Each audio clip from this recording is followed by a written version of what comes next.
action let's go 저 건물을 찾으러 Assalamualaikum warahmatullahi wabarakatuh. Kami dari kelompok 11 RBL Fisika Dasar TPB 1 dengan judul RBL Inovasi Pembangkit Listrik Tenaga Angin menggunakan layang-layang dengan memvariasikan panjang benang terhadap arus listrik yang dihasilkan. Hukum Bernoulli adalah di mana jumlah tekanan, energi kinetik persatuan, volume, dan energi potensial persatuan volume memiliki nilai yang sama di setiap titik sepanjang aliran fluida idealnya. Bunyi hukum Bernoulli yang menyatakan bahwa kenaikan kecepatan aliran dari fluida mampu menyebabkan adanya penurunan tekanan fluida secara bersamaan, atau juga bisa diartikan dengan menurunnya energi potensial fluida tersebut. Prinsip Bernoulli merupakan pernyataan bahwa tingkat kecepatan fluida dinamis berbanding terbalik dengan tingkat tekanan yang dialaminya selama perpindahan. Semakin cepat fluida dinamis berpindah, maka semakin kecil pula tekanan yang dialaminya. Sebaliknya, semakin lambat fluida dinamis berpindah, tekanannya juga semakin besar. Teorema Bernoulli menjelaskan hubungan antara kecepatan fluida yang menempuh jarak tertentu dan perbedaan tekanan yang dimiliki dalam berbagai bentuk aerodinamis bergantung pada kecepatan dan jarak yang dilalui oleh arus angin.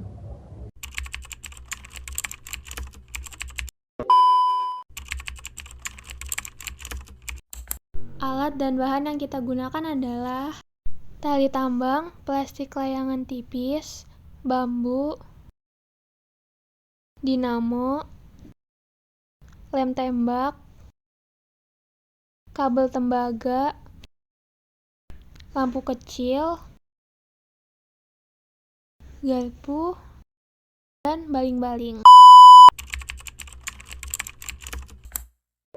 Disiapkan layangan dan tali yang ingin diterbangkan, lalu ajak teman dalam memegang tali layangan.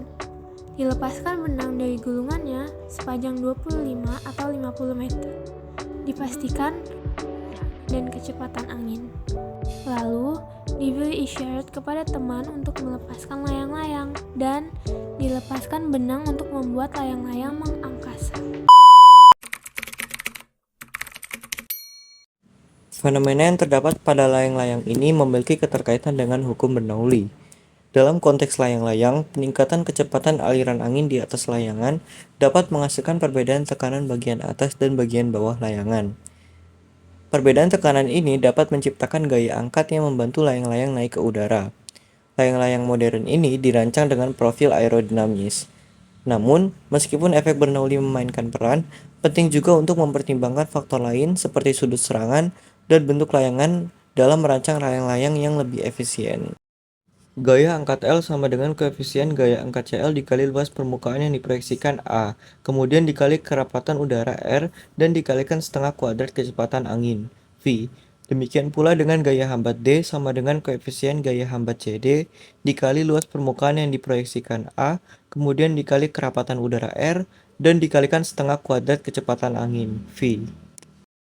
Layangan versi lama hanya mempunyai sendaren dan tidak mempunyai bagian seperti lampu dinamo, hanya mempunyai motif yang sedikit, tapi banyak layang-layang lama hanya memakai sendaren, yaitu yang menghasilkan suara yang keras ataupun pelan, dan suara itu tergantung pada pembuatnya. Dahulu, yang kita tahu, layangan hanya berbentuk belah ketupat, lalu kita mainkan dengan cara diterbangkan. Sekarang, zaman sudah semakin berkembang. Banyak anak-anak muda yang menuangkan ide mereka ke hobi mereka. Yang tadinya hanya berbentuk belah ketupat, sekarang layangan pun bisa beragam bentuknya. Modifikasi layangan versi terbaru juga sangat keren. Dipasang lampu agar ketika diterbangkan, lampu-lampu tersebut dapat menyala di atas awan. Sungguh keren dan cemerlang ide-idenya. Walaupun begitu, lampu yang berada di layangan tidak dapat menyala sendiri tanpa bantuan dari alat-alat lain. Lampu menyala dibantu oleh angin, tali, dinamo, dan baling-baling. Lampu dapat menyala ketika berada di ketinggian sekitar 50 meter.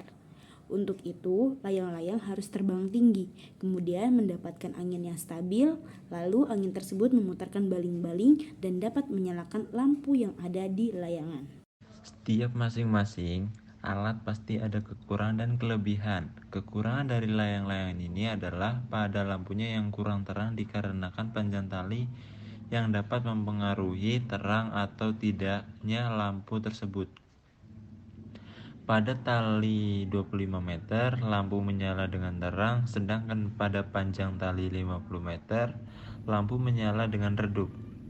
Lalu, kekurangan lainnya terdapat pada pemasangan plastik musa yang kurang rapi, serta baling-baling yang terdapat pada layang-layang tidak terlalu rekat dikarenakan kurangnya pengeleman yang menyebabkan baling-baling mudah lepas hingga terjatuh saat layang-layang terbang.